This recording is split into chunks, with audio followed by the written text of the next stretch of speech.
Alors que le monde est aux prises avec les effets du changement climatique, les conséquences en Afrique deviennent de plus en plus urgentes.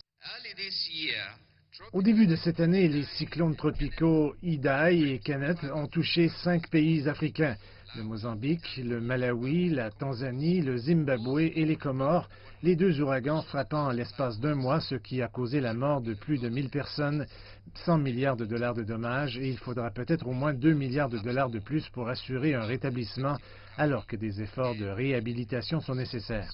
Les délégués des pays africains sont ici pour préparer le prochain sommet des Nations Unies sur le climat. Ils disent que les idées ne manquent pas, mais que la solution réside dans la mise en œuvre. Depuis que l'accord de Paris a été conclu, les émissions n'ont pas nécessairement diminué, ou si elles ont diminué, ce n'est pas au rythme prévu dans l'accord et ce n'est certainement pas à la vitesse nécessaire pour assurer que nous évitions les dangers d'interférer dangereusement avec le système climatique. Ce que nous faisons maintenant, il y a une multitude de problèmes à résoudre. L'ONU affirme que l'Afrique n'est responsable que de 4% des émissions de gaz à effet de serre, mais 65% du continent est directement touché par le changement climatique. Les gouvernements africains sont donc pressés à agir.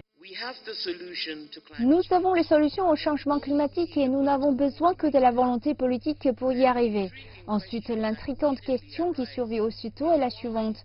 Pourquoi la volonté politique fait-elle tant défaut ? Une partie du problème consiste à trouver les fonds. Près de 3 milliards de dollars sont nécessaires pour financer les plans de lutte contre les changements climatiques, selon l'ONU. Ils espèrent tirer cela de leurs budgets nationaux, de leurs institutions financières continentales et de l'aide étrangère.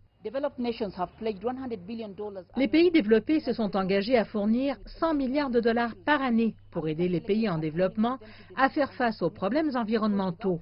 Les délégués africains leur demandent de respecter cet engagement car, sans leur appui, les plans climatiques pourraient n'être qu'une promesse en l'air.